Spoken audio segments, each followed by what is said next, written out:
Hello everyone, welcome to study जैकपेंट। मैं वीरेंद्र सिंह आप सभी का एक बार फिर से स्टडी जैकपेंट प्लेटफॉर्म पर आप सभी का स्वागत करता हूं। आशा करता हूं आप सब अच्छे होंगे, जो आपकी स्टडी है अच्छी होगी, बेहतरीन होगी।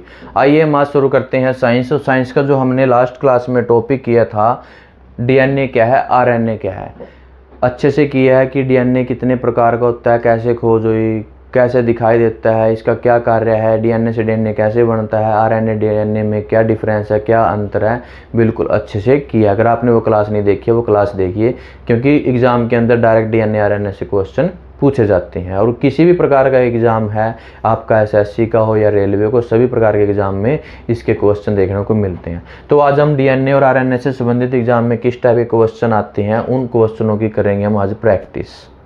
तो आइए शुरू करते हैं। तो सबसे पहले देखिए, डीएनए का पूरा नाम क्या है। पहले ये बहुत बार क्वेश्चन देखने को मिलता था, डीऑक्सी राइबोन्यूक्लिक एसिड। आरएनए की बात करें तो राइबोन्यूक्लिक एसिड, उसमें डीऑक्सी काट दिया जाता है। अब डीएनए की खोज किसने की थी? फ्रेडरिच मेस्चर ने की थी। किसने की थी? इन्होंने सबसे पहले डीएनए को देखा था।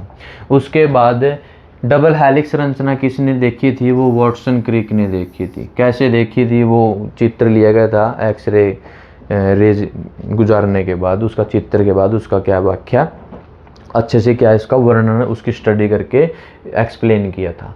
डीएनए का मुख्य रूप कहाँ पाया जाता है? तो डीएनए मुख्य कहाँ पाया जाता है? न्यूक्लियस में पाया जाता है। कहाँ पाया जाता है? केंद्रक में। देखो मैंने बताया था डीएनए पे जीन होते हैं, डीएनए कहाँ होता है? क्रोमोजोम। क्रोमोजोम कहाँ होते हैं? केंद्रक में होते हैं, इसलिए क्या है? न्यूक्लियस। उसके बाद बात करते हैं डीएनए का कार्य क्या है। डीएनए का कार्य क्या है? जेनेटिक, जो आनुवंशिक पदार्थ होते हैं उनको संग्रह करके रखता है, स्टोर करके रखता है जेनेटिक इंफॉर्मेशन को। तो उसके बाद हम बात करते हैं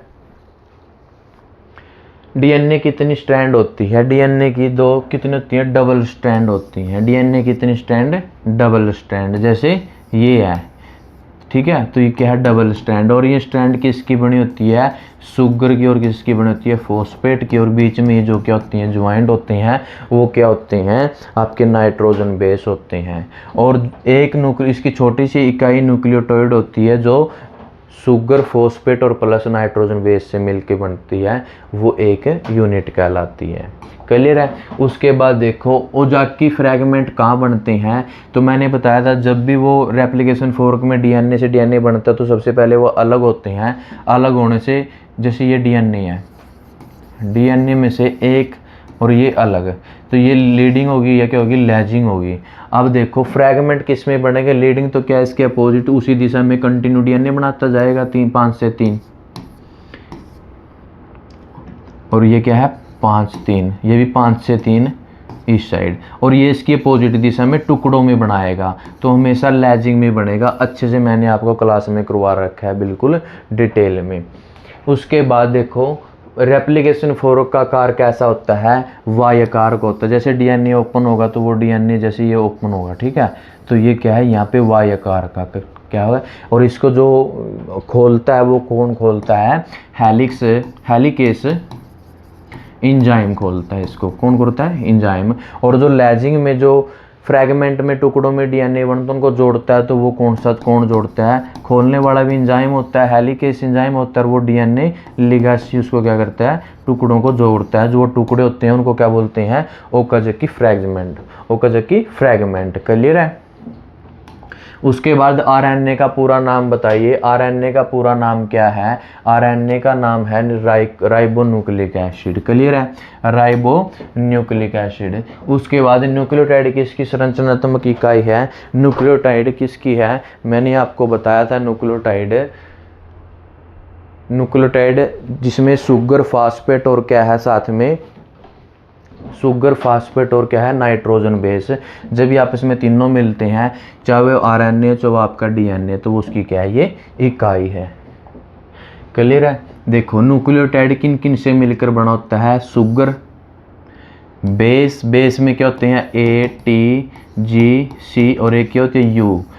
आरएनए में यू होता है, तो इसमें क्या होता है? टी होता है, शुगर होता है और फॉस्फेट होता है।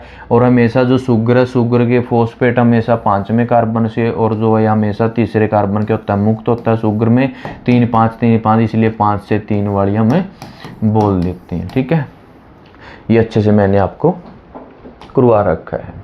उसके बाद न्यूक्लियोटाइड को कौन सा जेनेटिक इन्फॉर्मेशन दर्शाता है, तो नाइट्रोजन बेस। तो न्यूक्लियोटाइड में जो जेनेटिक इन्फॉर्मेशन को दर्शाता है वो क्या है, नाइट्रोजन बेस होते हैं। ये इनके पास कोड होते हैं, इनके पास जानकारी होती है। तो जो आपका ATGC होते हैं, इनके 3 कोड होते हैं। ATGC हो सकता है, TGC हो सकता है, या CGT, कुछ भी होते हैं। 3 जुड़ के कोई ना कोई एक वाक्य बनाएंगे, एक कोड बनाएंगे, और उन कोड को सिर्फ mRNA पहचान पाता है, mRNA आगे क्या कार्य करवाता है। क्लियर है। तो वो क्या होती है, इनकी जेनेटिक इन्फॉर्मेशन। उसके बाद RNA किस शुगर से बना होता है, राइबोस से। अगर बात करें DNA किससे बना होता है, तो डीऑक्सी राइबोस से। तो इसका आंसर क्या है, A राइट होगा। DNA की बात करें तो डीऑक्सी राइबो। उसके बाद RNA में थाइमिन की जगह कौन सा बेस होता है, तो वो कौन सा होता है, यूरिसिल होता है। RNA में थाइमिन की जगह, RNA में तो DNA किसमें होता है, थाइमिन, बट RNA में क्या होता है, यूरिसिल होता है, थाइमिन नहीं होता। क्लियर है। RNA कहाँ पाया जाता है, RNA देखो कहाँ पाया जाएगा। RNA होता है, मैंने बताया था, केंद्रक। ठीक है, केंद्रक में क्या बनेगा, RNA बनेगा। क्या बनेगा, राइबोसोमल RNA। जब ये राइबोसोमल RNA तो वो किसको दे देगा, साइटोप्लाज्मा कोशिका द्रव्य को दे देगा। कोशिका द्रव्य क्या करेगा, राइबोसोम बनाएगा। क्या बनाएगा, राइबोसोम। और राइबोसोम क्या, फिर प्रोटीन बनाता है। ठीक है, क्या, प्रोटीन। तो ये क्या है, देखो, साइटोप्लाज्मा, न्यूक्लियस और राइबोसोम, तो क्या है, तीनों। क्लियर है। हमने बिल्कुल एक एक पॉइंट को बिल्कुल जीरो से और बिल्कुल डिटेल में अच्छे से एक्सप्लेन करके हमने अच्छे से वहाँ पे किया है, करवाया है। क्लियर है। अगर वो आप एक बार क्लास देख लोगे तो शायद जितने भी आपके मल्टी चॉइस क्वेश्चन है ये आसानी से आप डायरेक्ट देखकर आंसर देख सकते हैं। अब देखो, mRNA का कार्य क्या है, DNA से मैसेज लाना। यह सीधी सी बात, DNA के पास कोई ना कोई जानकारी होती है, कोड होता है। उस कोड को क्या है, mRNA पहचानेगा, और वो जानकारी पहचान कर आगे उनको क्या करेगा, समझा देगा। तो जैसे मैंने बताया था, DNA का एक बुक है, तो RNA का काम क्या है, उस बुक के अंदर जो कुछ लिखा हुआ है उनको समझेगा और आगे उनको आगे एक्सप्लेन करेगा, आपको ये है, उसके बारे में अनुवाद करेगा। क्लियर है। tRNA का कार्य क्या है, अमीनो एसिड को कहाँ, राइबोसोम तक सही मात्रा में पहुंचा देना। RNA कहाँ पाया जाता है, राइबोसोम। क्लियर है।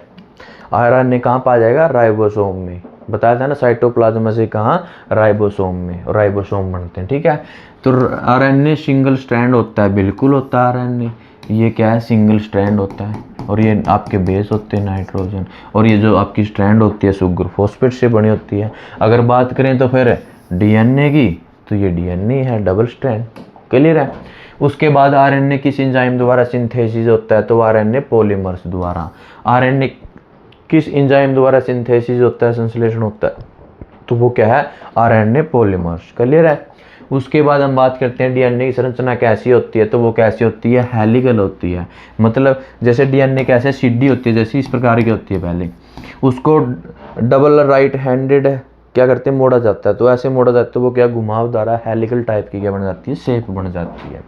और जितने आपके DNA है, वो DNA चाहे आपका A टाइप का हो या B टाइप का हो या Z टाइप का हो, जिसमें A में कितने 11, B में कितने 10 और उसमें Z में कितने 12 बेस पेयर होते हैं, वो सारे कैसे होते हैं, डबल राइट हैंडेड क्या होते हैं, राइट हैंडेड डबल हेलिक्स होते हैं। DNA में कितने प्रकार के नाइट्रोजन बेस होते हैं, 4 प्रकार के होते हैं, एडेनिन, थाइमिन, ग्वाइनिन और क्या, साइटोसिन। बट RNA की बात करें तो थाइमिन की जगह क्या हो जाएगा, यूरासिल हो जाएगा। क्लियर है। उसके बाद बात करते हैं हम, चारगॉफ का नियम किससे संबंधित है, बेस पेयरिंग से संबंधित है। किससे, बेस पेयरिंग संबंधित है। A का जितनी मात्रा होगी वो T की मात्रा होगी, और जितनी J की मात्रा होगी वो किसकी होगी, C की मात्रा होगी। ठीक है। अगर ये 10 ये क्या है, प्रोटीन बनाने के लिए महत्वपूर्ण है। चारगाफ ने बताया था, मान के चलो अगर 10% किसका होगा, एडेनाइन होगा, तो 10% ही थाइमिन की मात्रा होगी। जो भी प्रोटीन होंगे उनमें मात्रा कम ज़्यादा नहीं होगी। ठीक है। और जितनी इसकी होगी इतनी क्या होगी, इसकी होगी। क्लियर है। और इन दोनों को क्या बोला जाता है, प्यूरिन बोला जाता है। और इन दोनों को क्या बोला जाता है, पायरिमिडिन बोला जाता है। क्या है? पायरिमिडिन। बट इसके अंदर टी की जगह अगर आरएनए की बात करें तो क्या होता है? यू। बट अगर पूछे क्वेश्चन के अंदर कि आपके जो पिरामिडिन है, पायरिमिडिन है, उसमें अगर डीएनए की बात करें, डीएनए में पिरामिडिन कितने होते हैं, तो फिर टीसी। अगर बात करें आरएनए तो फिर सीयू। अगर डायरेक्ट पूछा जाए कि पिरामिडिन में कितने नाइट्रोजन बेस होते हैं तो फिर 3 होते हैं, टीसीयू। और इसके अंदर प्यूरिन में हमेशा एजी। क्लियर है? अब देखो, हमें ए हमेशा किससे जुड़ा होता है? टी से जुड़ा होता है, मैंने बताया था थाइमिन से जुड़ा होगा। जी हमेशा सी से जुड़ा होगा, साइटोसाइन से जुड़ा होगा। डीएनए किस दिशा में सिंथेसिस होता है? देखो बताया था ना, डीएनए जिस टाइम डीएनए बनेगा वो क्या हमेशा 5 से 3 की तरफ बनेगा। अच्छे से मैंने क्या 5-10 मिनट में इसको समझाया हुआ है। डीएनए से कौन सा प्रकार सबसे कॉमन माना जाता है? ये बी डीएनए। और वाटसन क्रिक ने इसी के बेस पे मॉडल का एक्सप्लेन किया था, या उनका मॉडल था इसके बी डीएनए के बेस के आधारित था, इस पे बी डीएनए पे आधारित था, जिनकी उन्होंने क्या की थी? व्याख्या की थी। और इसमें हमेशा कितने होते हैं? 10 नाइट्रोजन बेस पेयर होते हैं। और इनके जो माइनर ग्रुप होते हैं और माइनर मेजर ग्रुप होते हैं अच्छे से क्या है? दिखाई देते हैं। और ये मानव की कोशिकाओं में क्या है? मानव सेल के अंदर पाए जाते हैं। क्लियर है? डीएनए रेप्लिकेशन में हेलिक्स एंजाइम का कार्य क्या है? ये हमेशा डीएनए को खोलता है। तो यहाँ पे जो डीएनए खुलेगा, ये जो है प्रोसेस है खुलेगा, वो कौन खोलता है? ये एंजाइम खोलता है, हेलिक्स एंजाइम। ठीक है? और जोड़ने वाला कौन हो? मैंने बताया था वो डीएनए लिगेसी है। तो डीएनए को कौन खोलता है? Helix enzyme. और जहाँ से फिर डीएनए बनेगी रेप्लिकेशन फोर्स, उसके बारे में बात करें। देखो डीएनए रेप्लिकेशन में प्राइम्स का कार्य क्या है? प्राइमर बनना। प्राइम्स का कार्य क्या है? प्राइम्स का कार्य क्या है? प्राइमर बनेंगे। और प्राइमर से पॉलीमर, पॉलीमर से फिर क्या आगे डीएनए बनने का प्रोसेस होता है। देखो अब रेप्लिकेशन में लिगासी का काम क्या है? जो आपका लैजिंग है जिसमें अपोजिट दिशा में 5 से 3 अपोजिट रेप्लिकेशन फोर्क की अपोजिट दिशा में क्या है? डीएनए बनेगा, स्ट्रैंड बनेगी। और वो स्ट्रैंड क्या टुकड़ों में बनेगी। और उसमें जो प्राइमर्स होते हैं उनको बार बार जितने टुकड़े होंगे उतनी बार प्राइमर्स की जरूरत पड़ती है लैजिंग में। बट लीडिंग में सिर्फ एक बार जरूरत पड़ेगी। तो उनको जोड़ता है कौन? जोड़ता है लिगासी एंजाइम जोड़ता है। और वो टुकड़े क्या कहलाते हैं? ओकेज की फ्रेगमेंट कहलाते हैं। डीएनए पॉलीमर का मुख्य कार्य क्या है? डी बेस को जोड़ना। क्या कार्य है? बेस को जोड़ना। तो इस प्रकार के क्वेश्चन है एग्जाम में बहुत बार देखने को मिलता है। अगर आपको ये क्वेश्चन और क्लास अच्छी लग रही है तो आप इस क्लास को ज़्यादा लाइक करें, शेयर करें और चैनल को सब्सक्राइब करें। बेल आइकन वाले बटन पे क्लिक करें ताकि आपको हर क्लास का नोटिफिकेशन आपको तुरंत मिल सके। आइए एग्जाम में और भी इससे संबंधित क्वेश्चन देखने को मिलते हैं। डीएनए रेप्लिकेशन का परिणाम क्या है? डीएनए रेप्लिकेशन में क्या जो डीएनए खुलेगा तो उसकी जो 2 स्ट्रैंड होंगी, क्या होगी? 2 स्ट्रैंड होगी। इसमें एक तो क्या है? ये नई बनेगी, तो एक क्या होगी? पुरानी होगी। तो एक नई और एक क्या होगी? पुरानी होगी। क्लियर है? और जो बनेगी एक हमेशा अपोजिट दिशा में बनती है टुकड़ों में, और एक क्या कंटिन्यू बनेगी। जो टुकड़ों बनेगी वो डिसकंटिन्यू होगी। डीएनए में कौन सा बेस आरएनए में नहीं होता? देखो डीएनए में जो नाइट्रोजन बेस है वो आरएनए में नहीं होता। तो थाइमिन आरएनए में नहीं होता। क्या होता है? यूरासिल होता है। घुमा के दे दिया ना एग्जामिनर ने।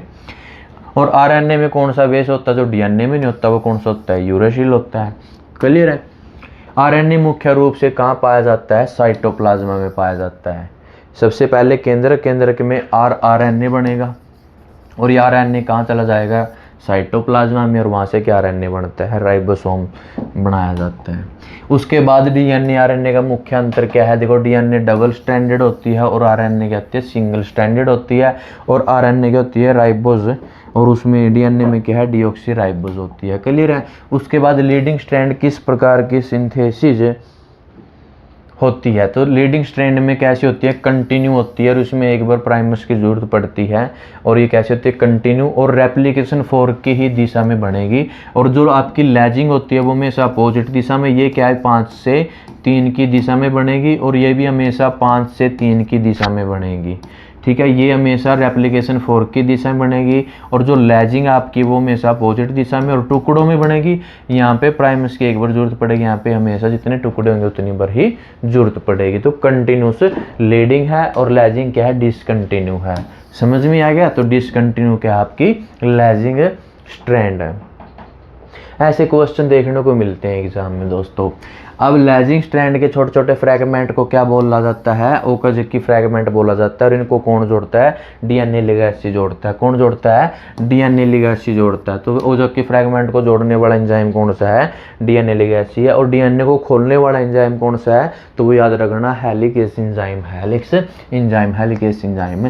लीडिंग स्ट्रैंड की सिंथेसिस दिशा हमेशा 5 से 3 की दिशा में होगी। लीडिंग स्ट्रैंड जो नया बन रहा है वो हमेशा 5 की दिशा में, और लेजिंग भी हमेशा 5 की दिशा में होता है। बट यहाँ देखो, अब लेजिंग स्ट्रैंड टेम्पलेट की दिशा क्या होती है?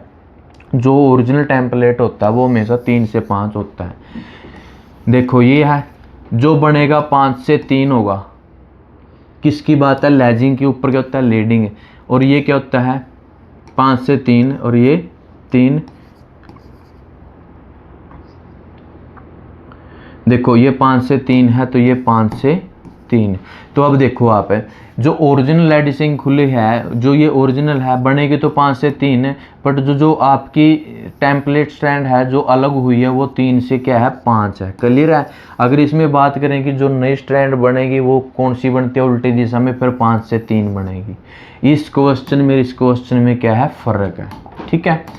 अब आगे लीडिंग स्ट्रैंड की प्राइमर आवश्यकता। लीडिंग में सिर्फ एक बार जरूरत पड़ेगी, क्योंकि कंटिन्यू बनती जाती है, उसको एक बार जरूरत पड़ेगी। और जो लेजिंग है उसमें क्या है? प्राइमर्स की क्या है? बार बार जरूरत पड़ेगी। जितने टुकड़े होंगे टुकड़ों को बनाने के लिए जो न्यूक्लियोटाइड जुड़ते रहेंगे उसमें क्या उतनी ही बार क्या है? टुकड़ों में प्राइमर्स की जरूरत पड़ती रहेगी। डीएनए हेलिक्स का काम क्या है? डीएनए का खोलना, और उसको खोलने वाली जो प्रोसेस होती है उसको रेप्लिकेशन प्रोसेस बोलते हैं। अब डीएनए प्राइमर्स का कार्य क्या है? तो आरएनए प्राइमर का बनाना, और आरएनए प्राइमर से आगे आगे डीएनए कॉपी बनती है। डीएनए पॉलीमर्स का कार्य क्या है? न्यूक्लियोटाइड को जोड़ेगा। तो डीएनए जो पॉलीमर्स हैं वो क्या करेंगे? डीएनए के जो न्यूक्लियोटाइड हैं, जो फ्री न्यूक्लियोटाइड पड़े इधर उधर पड़े हुए रहते हैं, वो आपस में क्या है? जुड़ते हैं। उनको जोड़ने के लिए यूज होता है। लेजिंग स्ट्रैंड सिंथेसिस को डिसकंटिन्यू क्यों किया जाता है? क्योंकि छोटे छोटे फ्रैगमेंट बनते हैं, बाद में उनको जोड़ने के लिए क्या है?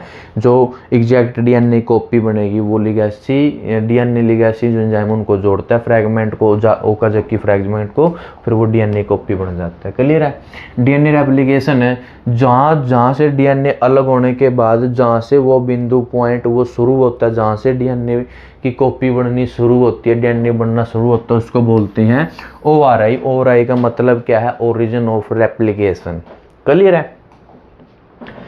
उसके बाद बात करते हैं डीएनए रेप्लिकेशन में डीएनए लिगेंड किस स्ट्रैंड पर ज़्यादा सक्रिय होता है? हमेशा जो डीएनए लिगेंड जो टुकड़ों को जोड़ता है वो सिर्फ लेजिंग में जोड़ता है। क्लियर है?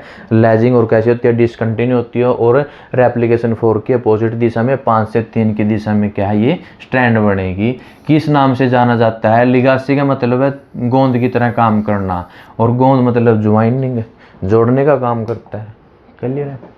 डीएनए रेप्लिकेशन में कौन सा स्ट्रैंड रेप्लिकेशन 4 की दिशा में सिंथेसिस होता है? तो वो जो रेप्लिकेशन 4 की अगर इस दिशा में ओपन हो रहा है तो वो जो लेजिंग स्ट्रैंड बनेगी लीडिंग वाले में बनेगी उसी कंटिन्यू दिशा में, तो वो क्या है? लीडिंग स्ट्रैंड है। क्लियर है?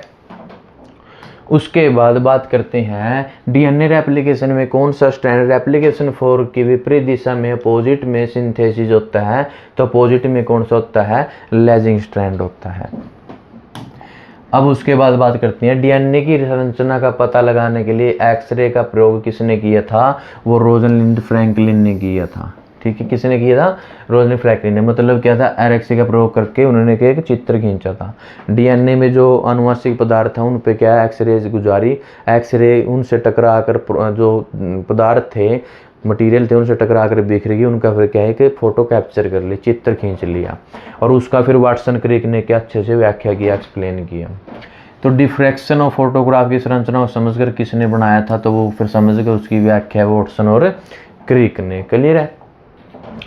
डीएनए में पाए जाने वाले एटीजी किसके प्रकार है? वो नाइट्रोजन बेस है। और साथ में क्या है? आरएनए की बात करें तो फिर क्या है? टी की जगह क्या जाता है? यू। मैंने अच्छे से आपको बताया हुआ है। डीएनए के नाइट्रोजन बेस 2 प्रकार के होती हैं, बिल्कुल होती हैं। चारगाफ ने क्या बताया था? प्यूरिन। और प्यूरिन में क्या होते हैं? जैसे ए टी और क्या है? जी और सी। तो ए हमेशा और जी क्या होते हैं, प्यूरिन होते हैं, और क्या होते हैं, ए टी सी यू क्या होते हैं, टी सी यू क्या होते हैं, थाइमिन, साइटोसाइन, यूरासिल क्या होते हैं, पायरिमिडिन्स होते हैं। क्लियर है। डीएनए में एडेनिन ग्वानिन किस समूह में आती हैं, तो एडेनिन ग्वानिन हमेशा प्यूरिन में आती हैं। क्लियर है।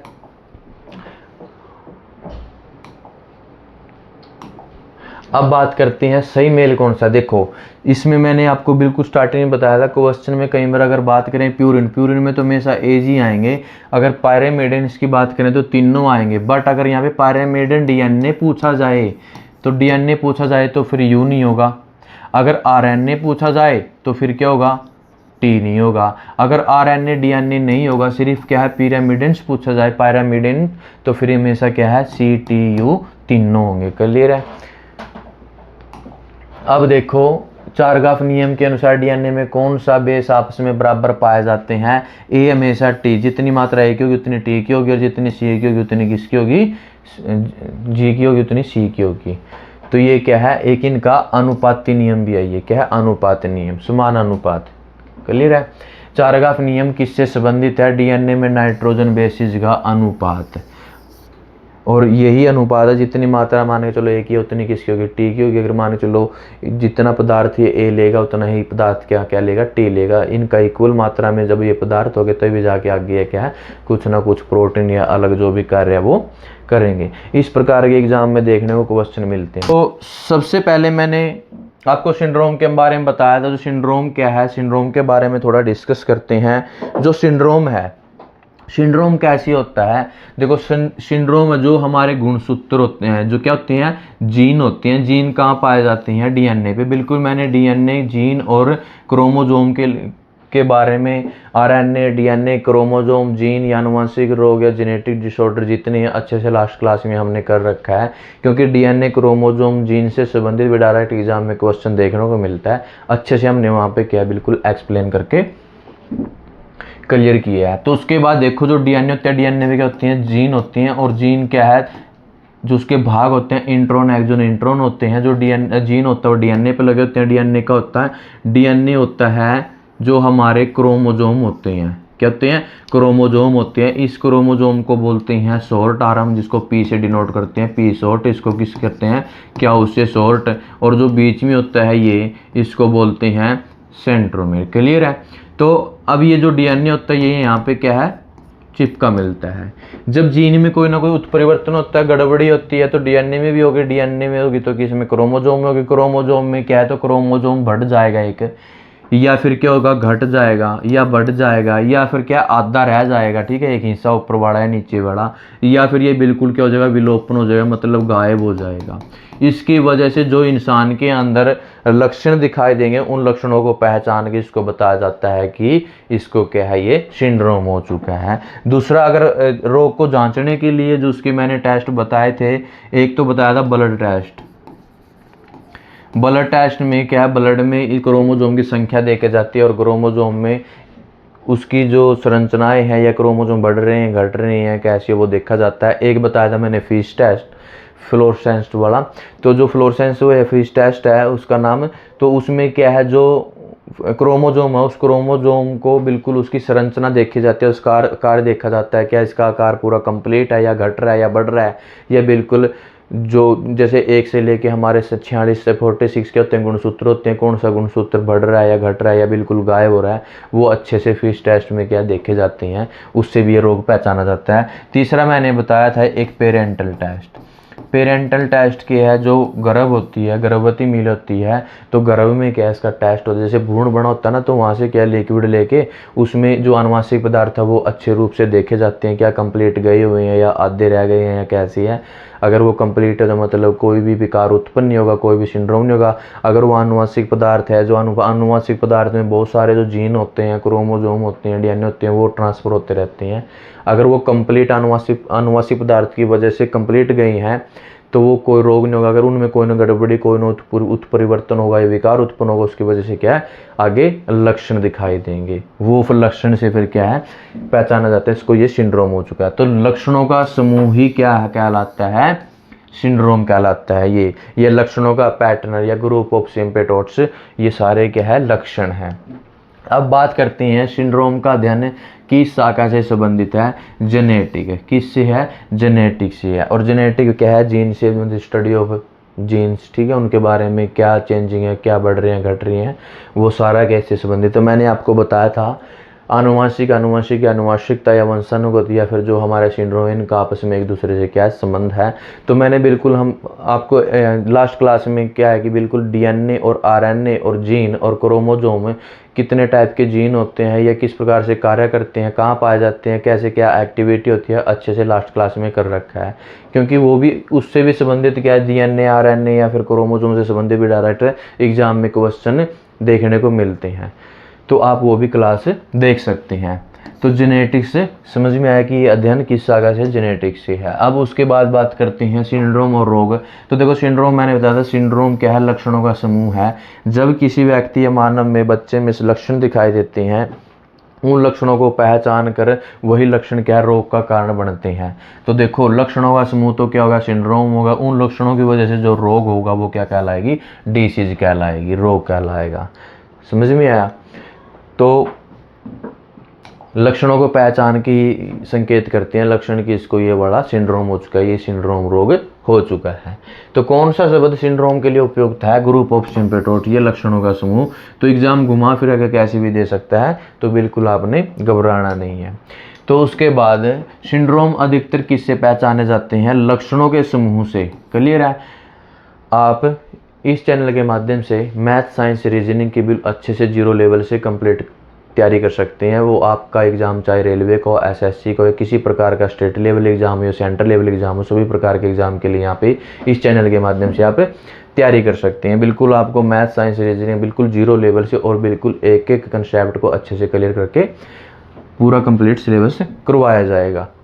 तो लक्षणों का क्या है, समूह है, वो क्या होते हैं, सिंड्रोम होते हैं, सिंड्रोम पहचाने जाते हैं। उसके बाद सिंड्रोम का अध्ययन विशेष रूप से किसके लिए महत्वपूर्ण है, देखो आनुवांशिक विकार, आनुवांशिक जो जेनेटिक होते हैं, डिसऑर्डर होते हैं, उन जीन्स के अंदर कोई ना कोई विकार उत्पन्न होना, उत्परिवर्तन होना, उसकी वजह से क्या है, जो क्रोमोसोम है या डीएनए है, उनमें भी कोई ना कोई गड़बड़ी होगी, जिससे क्या है आगे जो विभिन्नताएं होती हैं या जन्म के बाद जो लक्षण दिखाई देती हैं, वो सारे क्या है, वही विकार पहचाने जाते हैं, लक्षण पहचाने जाते हैं। तो वही क्या है, आनुवंशिक विकार है। और मैंने आपको बताया था जो ये आनुवंशिक विकार उत्पन्न होते हैं, अगर वो एक ही पीढ़ी तक रहा तो वो क्या है, सिर्फ सिंड्रोम है या फिर ओनली आनुवंशिक है।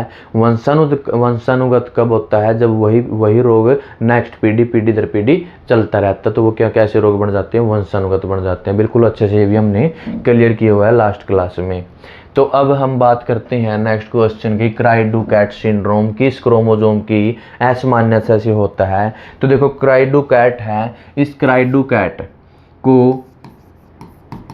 कैट्स क्राई या फिर 5p सिंड्रोम, 5p सिंड्रोम ये भी बोला जाता है। क्यों बोला जाता है, देखो जो हमारा क्रोमोसोम होता है,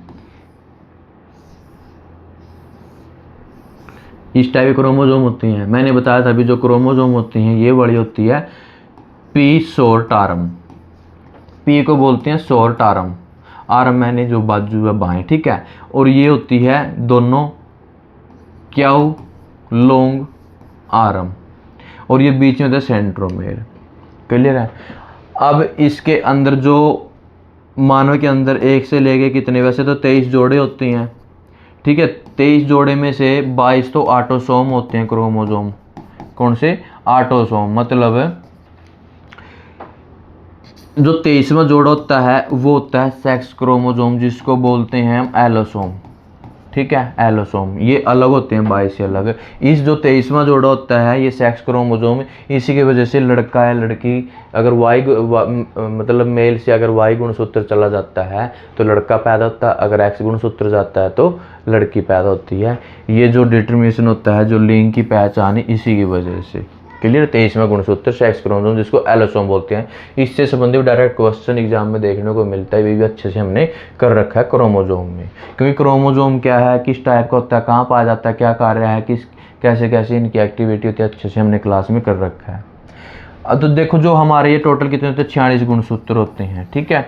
अब 46वें गुणसूत्र देखो 1 से लेके 46 होती हैं। जो कैट्स क्राई है या एसपी सिंड्रोम है, इसको क्यों बोलते हैं, जो 46 में का जो 1 से 46 में से जो 5वां गुणसूत्र होता है, 5वां गुणसूत्र मान के चलो ये है, और जो 5वां गुणसूत्र होगा उसका जो ऊपर वाला पी शॉर्ट आर्म होगी वो क्या हो जाती है, गायब हो जाती है, विलोपन हो जाती है, या फिर ये गुणसूत्र आधा रह जाता है। उसकी वजह से क्या हो जाता है, ये कैट डू क्राई या कैट्स क्राई या क्राई डू चैट या कैट रोग हो जाता है। उसके लक्षण क्या होंगे, लक्षण के बारे में डिस्कस करेंगे। तो समझ में आया। तो एग्जाम के अंदर 5P सिंड्रोम भी आ जाता है। 5P सिंड्रोम भी क्या है, इसका नाम है, एक तो है कैट्स क्राई, एक है 5P सिंड्रोम, और एक क्या है क्राई डू चैट या कैट। तो ध्यान रखना ये क्या है, तीनों इसी के नाम है। पी कैसे आया, 5P सिंड्रोम क्यों आया, मैंने अभी बताया। जो इसकी पी शॉर्ट फॉर्म होती है वो आधी रह जाती है। क्लियर है। तो सही आंसर 5P सिंड्रोम या 5P गुणसूत्र या क्रोमोजोम आ जाता है। समझ में आया। पाइप तो 5वां गुणसूत्र। देखो अब एग्जाम के अंदर 5वां गुणसूत्र भी आ सकता है, या 5वां गुणसूत्र का विलोपन होना भी आ सकता है आंसर में, या 5वें गुणसूत्र का आधा रह जाना भी आता है, या फिर 5P सिंड्रोम भी आ सकता है। एग्जामिनर घुमा फिरा के कैसे क्वेश्चन को डाल दे, आपको घबराना नहीं है। तो अब देखो ये इस टाइप के, तो इसमें जो लक्षण दिखाई देंगे वो लक्षण देखो। कैट्स क्राई से आप समझ गए होंगे, बिल्ली कैसे करते हैं, म्याऊ म्याऊ। तो क्राई मैंने चिल्लाना, कैट मैंने बिल्ली। जैसे बिल्ली चिल्लाती है वैसे क्या, जैसे बच्चा पैदा होगा तो बच्चे की जो रोने की आवाज़ होगी वो कैसी होगी, बिल्ली जैसी होगी। और जो बच्चे का मुखड़ा होगा वो मिलता जुलता किससे होगा, बिल्ली से होगा। जो उसका सर होगा वो कैसे होगा, जो हेड होता है सर होता है वो भी थोड़ा सा कैसे होता है, छोटा होता है सामान्य से। क्लियर है। तो क्राई डू कैट सिंड्रोम किस नाम से जाना जाता है, बिल्ली जैसी आवाज़ सिंड्रोम, या इसको कैट्स क्राई बोल देती हैं, इसको 5P सिंड्रोम भी बोलते हैं। समझ में आया। अब बात करते हैं हम क्राई डू कैट सिंड्रोम का मुख्य कारण क्या है, डिलीशन होना, हरास होना या ख़त्म होना, गायब होना। कौन सा, 5P गुणसूत्र। और गुणसूत्र का जो 5 पार्ट भाग होता है, छोटा भाग बोल देते हैं, वो क्या होता है, गायब हो जाता है। तो क्राई डू जो कैट है छोटे सिर का आकार का होता है, मतलब उसका जो लक्षण पाया जाता है कैसा होता है, छोटे सिर का आकार का होता है, बिल्ली जैसा मुखड़ा होता है मिलता जुलता, और क्या है, बिल्ली जैसे रोने की क्या होगी, उसकी आवाज़ आएगी। ठीक है, रोने की आवाज़ कैसी आएगी, जैसे बिल्ली म्याऊ म्याऊ करती है ऐसे ही वो बच्चा रोएगा।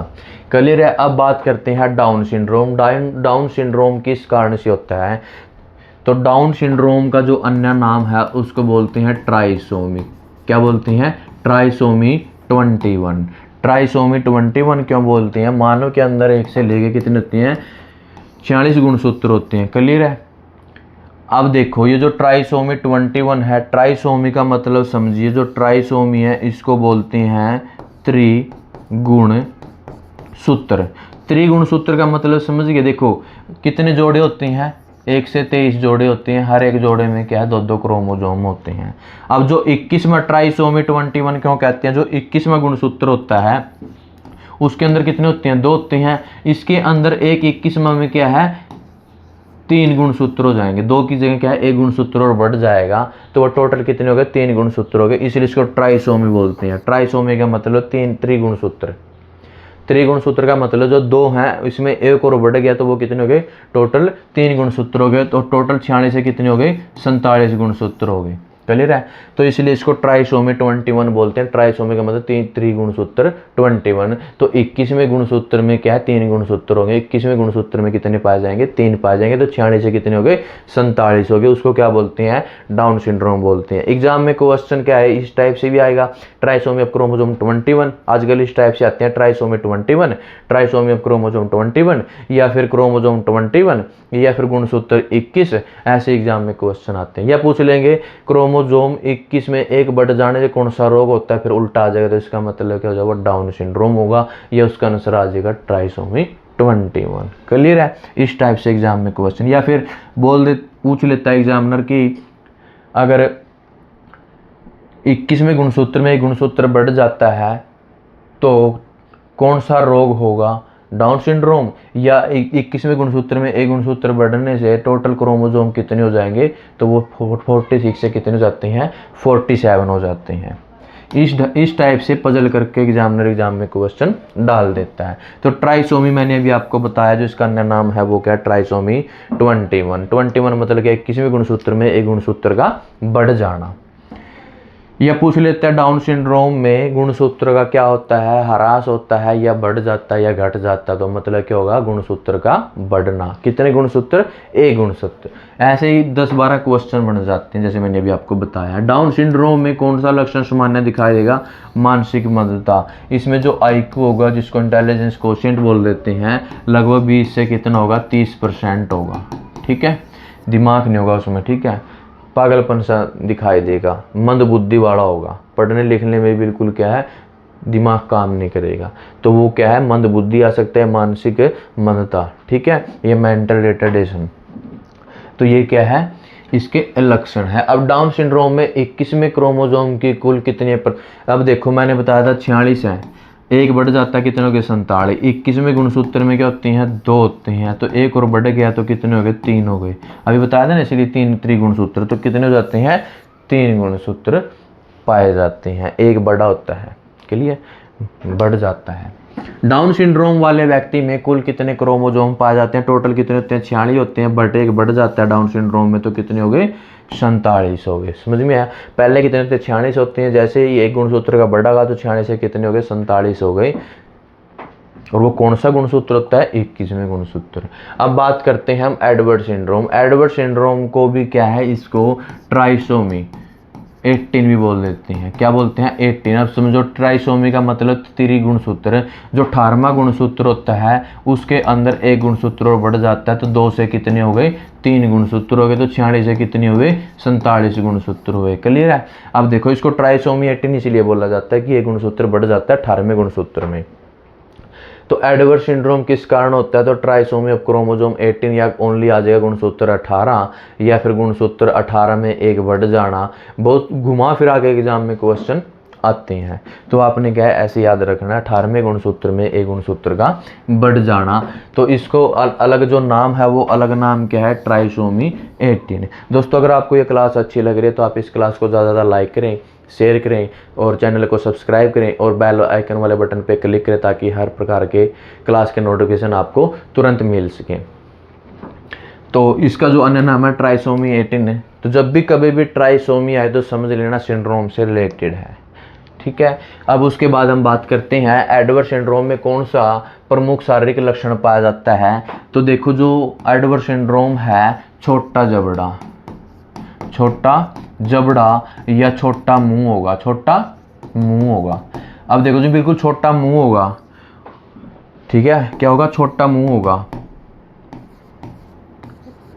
ये जो मुंह है बिल्कुल छोटा होगा, पूरा फेस भी छोटा होगा। अब मुंह होगा तो वो क्या, ना तो वो गोलगप्पे खा सकता है और ना ही वो क्या, लड्डू खा सकता है। बहुत ज़्यादा उसका समस्या सामना करना पड़ेगा, है ना, छोटा मुंह होने की वजह से। तो क्या है, मेन उसका जो लक्षण होगा, उसका जो जबड़ा है, मुंह है, वो क्या होगा, अंत छोटा होगा, सामान्य रूप से क्या होगा, छोटा होगा, बड़ा नहीं होगा। ठीक है, इसका क्या है, लक्षण दिखाई देगा। उस लक्षण में फिर क्या, वैसे जो एडवर्ड सिंड्रोम है, एडवर्ड सिंड्रोम का जो जीवन काल है वो बहुत ही कुछ महीनों या 1 साल या कुछ सप्ताह तक ही क्या है, इसका जीवन काल होता है, ये फिर मर जाता है। ठीक है, अगर बात करें एडवर्ड सिंड्रोम बच्चे का जीवन काल क्या होता है, तो कुछ ही सप्ताह या कुछ ही महीने या कुछ ही समय अनुसार आ सकता है। अब बात करते हैं पटाऊ सिंड्रोम। पटाऊ सिंड्रोम में इसको अन्य नाम से भी जानते हैं, ट्राइसोमी 13। ट्राइसोमी 13। अब ट्राइसोमी का मतलब 13 में क्या है, एक गुणसूत्र बढ़ेगा। ट्राई इसलिए, जब भी ट्राई आएगा तो ट्राई का मतलब 3 होना, मतलब बढ़ेगा। तो 46 से कितने हुए, 47 हुए। 46 से कितने हुए, 47 हुए। और कौन सा गुणसूत्र में बढ़ेगा, 13वें गुणसूत्र में एक बढ़ेगा। क्लियर है, 13वें में 2 होते हैं, मतलब एक और बढ़ जाएगा, तो वो क्या हो गया, 13वें। अगर बात करें, देखो जोड़े की बात करें 1 से लेके 23, ठीक है, गुणसूत्र की बात करें 1 से 46, तो 13वें गुणसूत्र में क्या हो जाएंगे, एक और बढ़ जाएगा। क्लियर है, जोड़े के हिसाब से 2 से 3 हो जाएंगे, या फिर गुणसूत्र में एक और बढ़ जाएगा। तो वो क्या, 13वें गुणसूत्र में एक बढ़ जाना, इसलिए इसको बोलते हैं ट्राइसोमी। क्लियर है, ट्राइसोमी 13। या फिर डायरेक्ट क्वेश्चन एग्जाम में आ जाता है कि 13वें गुणसूत्र में अगर एक बढ़ जाता है कौन सा रोग होगा, तो वो कौन सा होगा, पटाऊ सिंड्रोम होगा। इसको याद करने के लिए अगर थोड़ी बात करें तो देखो, 2 ठीक है, ये दो स्ट्रेंजर हैं, लड़का लड़की, ठीक है, इनकी आपस में क्या फ्रेंडशिप हुई, या फ्रेंडशिप होने से पहले ही एक दूसरे को क्या करें, जान पहचान लेंगे। इनको याद करने की जो ट्रिक बताऊंगा, तो वो क्या करेंगे, आपस में क्या है, एक दूसरे को पटाने की कोशिश करेंगे। अब ये कहता है कि मैं तेरे को पटा रहा हूँ, तो ये कह रहा है अगर तूने मेरे को पटा लिया तो मैं तेरा हो गया। समझ में आया? अगर तूने मेरे को पटा लिया तो मैं तेरा हो गया। तो याद रखना, पटाना, पटाऊ से पटाना, और पटाना में कौन सा है, 13वां गुणसूत्र। अगर तू मेरे को पटाएगा तो मैं तेरा हो गया। क्लियर है? तो पटाने से 13वां गुणसूत्र, ऐसे क्या इसको याद कर सकते हैं। उसके बाद पटाऊ सिंड्रोम में किस नाम से जाना जाता है, ये मैंने अभी बताया था, ट्राइसोमी 13, ट्राइसोमी 13। उसके बाद हम बात करते हैं पटाऊ सिंड्रोम में सामान्य कौन सा लक्षण पाया जाता है, ऊपर वाले होठ। अब देखो, इसमें जो लक्षण है, जो बच्चा पैदा होगा, जो उसके लिप्स होते हैं, जो लिप्स होते हैं, जो ये वाला लिप्स होता है यहाँ से या इस साइड से कटा हुआ मिलेगा। मैंने बिल्कुल लास्ट क्लास में आप पीक के साथ एक्सप्लेन किया था कि जो बच्चा पैदा होगा उसका जो ऊपर वाला होठ होगा यहाँ से क्या है, बिल्कुल कटा हुआ मिलेगा। वो क्या है, पटाऊ का सिंड्रोम है। पटाऊ के क्या है, लक्षण है। ये याद रखना, यही क्या क्वेश्चन में आता है, कहता है क्वेश्चन में आता है। तो पटाऊ सिंड्रोम का लक्षण क्या है, होठ का कटा हुआ। कौन सा होठ, ऊपर वाला होठ। अब क्लाइनफेल्टर सिंड्रोम किससे संबंधित है, ये क्लाइनफेल्टर के बारे में बात करें तो ये क्या है, इसको सेक्स क्रोमोसोम भी बोलते हैं। क्या बोलते हैं, सेक्स क्रोमोसोम बोल देते हैं। सेक्स क्रोमोसोम क्यों बोलते हैं, तो अगर बात करें फीमेल के अंदर तो क्या होते हैं, एक्स एक्स क्रोमोसोम होते हैं। अगर बात करें मेल की तो कौन से होते हैं, एक्स वाई क्रोमोसोम होते हैं। क्लियर है? तो क्लाइनफेल्टर, ये क्लाइनफेल्टर है जो हमेशा पुरुष में पाया जाता है। क्लाइनफेल्टर सिंड्रोम है किस में होता है, पुरुष में। तो कौन से में होता है, ध्यान रखना, पुरुष में होता है। क्यों होता है, इसमें जो क्लाइनफेल्टर है, एक्स क्रोमोसोम की अतिरिक्त प्रति। अब देखो इसमें क्या है, ये एक गुणसूत्र और बढ़ जाएगा तो 46 से कितने हो गए, 47 हो गए। कौन सा गुणसूत्र बढ़ेगा, एक्स गुणसूत्र बढ़ेगा। और एक्स गुणसूत्र किसका है, फीमेल के पास होता है। क्लियर है? तो फीमेल का गुणसूत्र जब व्यक्ति के अंदर, मेल के अंदर आएगा तो वो कौन सा हो जाएगा, मेल के अंदर एक तो होता है एक्स और वाई होता है, और एक कौन सा हो गया, एक्स एक्स। तो 3 गुणसूत्र हो गए, तो 46 से 47 हो गए। अब देखो फीमेल वाला गुणसूत्र अगर मेल के अंदर आएगा तो जितने भी फीमेल के लक्षण है वो सारे के सारे किस में आ जाएंगे, पुरुष में आ जाएंगे, मेल में आ जाएंगे। तो क्लाइनफेल्टर का मतलब क्या है, मादा के लक्षण पुरुष के अंदर आ जाना क्लाइनफेल्टर है, या इसको सेक्स क्रोमोसोम बोल देती हैं।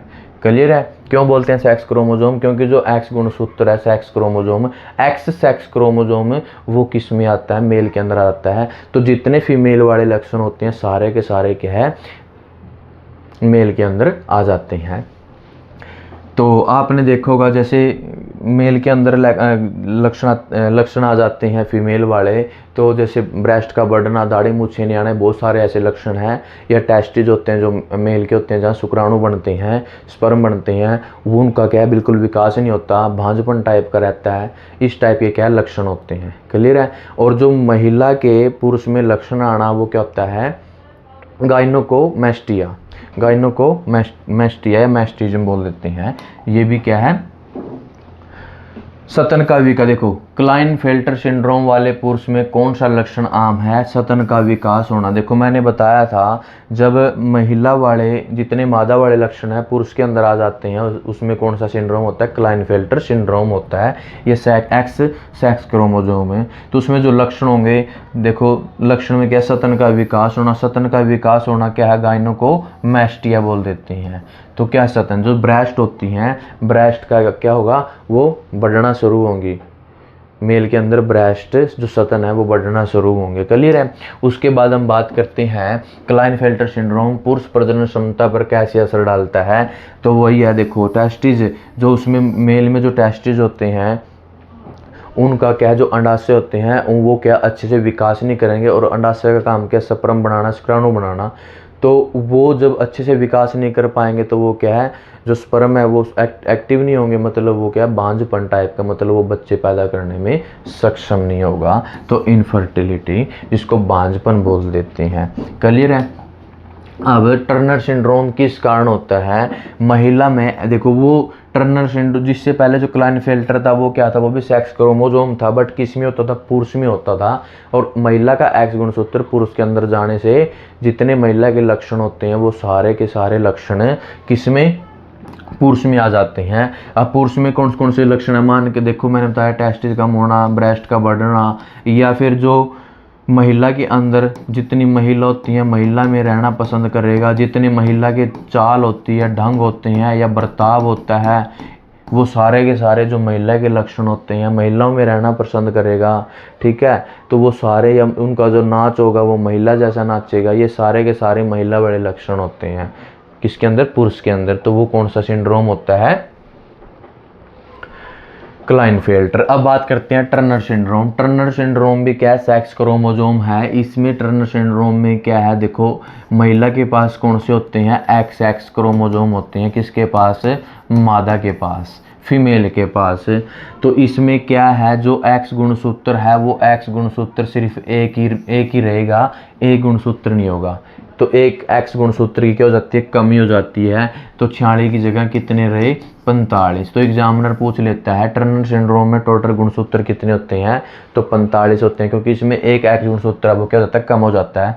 अगर पूछ ले कि टर्नर सिंड्रोम है जो, उसमें गुणसूत्र का क्या होता है, तो एक गुणसूत्र क्या हो जाता है, घट जाता है, कम हो जाता है, तो वो कौन सा होता है, टर्नर सिंड्रोम होता है। और स्पेशली ये किस में पाया जाता है, हमेशा महिला में होगा। ये बड़ा सिंड्रोम हमेशा किस में, जैसे क्लाइनफेल्टर किस में होगा, पुरुष में होगा, और टर्नर सिंड्रोम है किस में होगा, महिला में होगा। और महिला में एक्स क्रोमोसोम की क्या है, कमी हो जाती है, 2 की जगह क्या रह जाता है, 1 रह जाता है। तो जो ये महिला होती हैं, इस प्रकार की महिला में जो एमसी पीरियड होते हैं, एमसी पीरियड जिसको मेंस्ट्रुअल साइकिल बोल देते हैं, जिसको हिंदी में मासिक धर्म बोलते हैं, मेंस्ट्रुअल साइकिल या फिर मासिक धर्म। ठीक है, ये जिसको बोल देते हैं मेंसेज आना, हर महीने क्या है, लेडीज फीमेल के अंदर क्या है, मेंसेज आते हैं, मासिक धर्म आते हैं, वो नहीं आएंगे। क्या है, वो नहीं आएंगे कब, जिसको टर्नर सिंड्रोम हो जाता है, क्योंकि एक्स गुणसूत्र की कमी होने से क्या है, महिला को मासिक धर्म नहीं आएगा। जब मासिक धर्म नहीं आएगा तो वो क्या है, बच्चे पैदा नहीं कर सकते, तो भांजपन होगी। ठीक है, क्योंकि जो ये मासिक धर्म आना, यही तो क्या है, वो फर्टिलाइजेशन या इनिशिएशन के लिए वो वेट करता है गर्भ में, और उसके बाद अगर वो उसको शुक्राणु मिल जाते हैं तो वो क्या कर लेता है, फर्टिलाइजेशन इनिशिएशन कर लेता है, आगे भ्रूण बनाता है। अगर जब वो पीरियड नहीं आएंगे तो अंडाणु नहीं बनेगा, अंडाणु नहीं बनेंगे तो क्या है, बच्चे पैदा नहीं होंगे, मतलब वो क्या, बांझपन होती है। समझ में आया। तो एमसी पीरियड नहीं आएंगे, ये क्या है, इससे डायरेक्ट क्वेश्चन यही आएंगे कि महिला को क्या, एमसी पीरियड नहीं आएंगे, मासिक धर्म नहीं आएंगे। अगर थोड़ी सी बात करें कि मासिक धर्म से रिलेटेड, जब पहली बार 12 से 14 की एज में, लगभग 10 या 12 या 14 की एज में जब पहली बार लड़की को मेंसेस आते हैं, पीरियड आते हैं पहली बार, फर्स्ट टाइम, क्या है, फर्स्ट टाइम, तो उसको क्या बोलते हैं, उसको बोलते हैं रजोधर्म।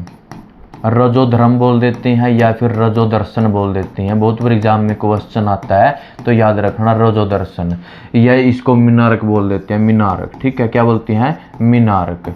ठीक है, तो जो पहली बार लड़की को फर्स्ट टाइम मेंसेस आते हैं, पीरियड आते हैं, उसको रजोधर्म या रजोदर्शन बोल देती हैं, इंग्लिश में मीनारक बोल देती हैं। जब ये लास्ट में अंतिम महिला को क्या 45 से लेके 50 की एज में क्या हो जाते हैं, आना बंद हो जाते हैं। क्या हो जाते हैं, आना बंद हो जाते हैं, तो उसको बोल देते हैं रजनोवृत्ति। क्लियर, रजनोवृत्ति, या इसको बोल देती हैं मेनोपॉज। क्या बोलते हैं, मेनोपॉज बोल देती हैं। महिला को 45 से 50 की एज में जब मेंसेस आना बंद हो जाते हैं तो उसको बोलते हैं रजनोवृत्ति।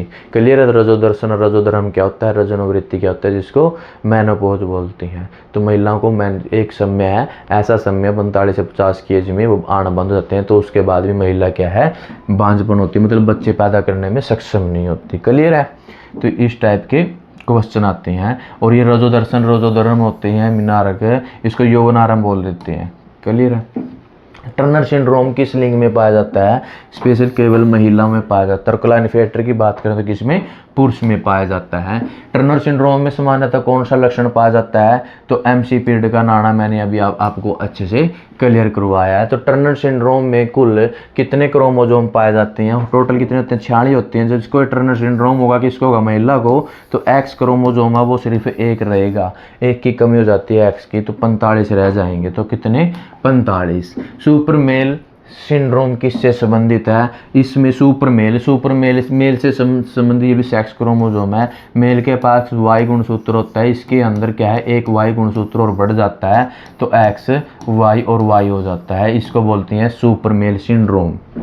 ठीक है, ये सुपरमैन सिंड्रोम भी बोल देते हैं इसको।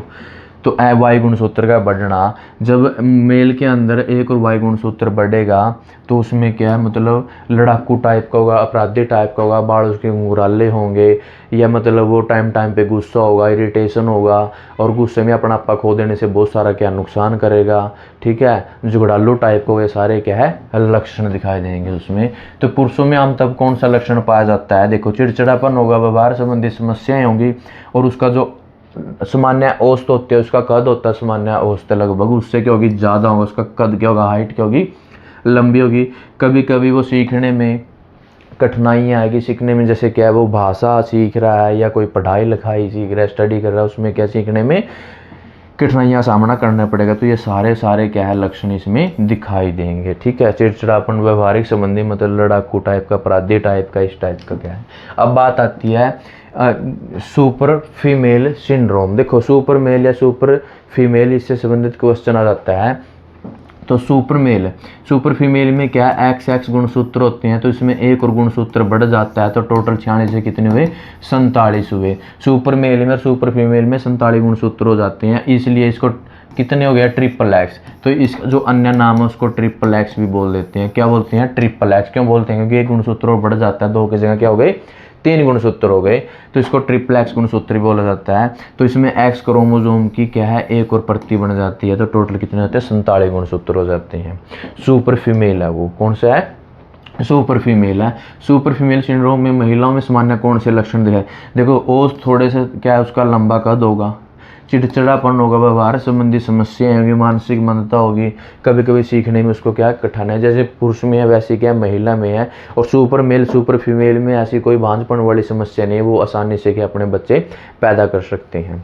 अब बात करते हैं कि जैसे महिला के अंदर, महिला जैसे लड़ाकू टाइप की होगी, या फिर वो मतलब एक दूसरे की लड़ाई कराने में सक्षम होगी, भड़काऊ टाइप की।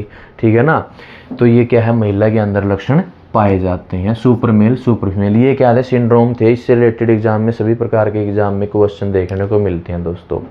और जो सुपर मेल है या सुपर फीमेल है, सुपर वुमेन सिंड्रोम भी बोल देते हैं। आपने कहावत सुनी होगी सुपर फीमेल कि ऐसे बीत का खोरा, ऐसी रांड का छोरा। मतलब जैसे माँ के गुण या बाप के गुण थे, जिम्मी डिट्टो थे, मतलब वो भी कैसा था? लड़ाकू खड़ूस टाइप का था। ऐसे ही आगे बच्चे भी क्या है? खड़ूस टाइप के हो रहे हैं ना। तो ये कहावत सुनी होगी आपने। तो दोस्तों, इस प्रकार के एग्जाम में क्वेश्चन देखने को मिलते हैं। अगर आपको ये क्लास अच्छी लगी है तो आप इस क्लास को ज़्यादा से ज़्यादा लाइक करें, शेयर करें, सब्सक्राइब करें।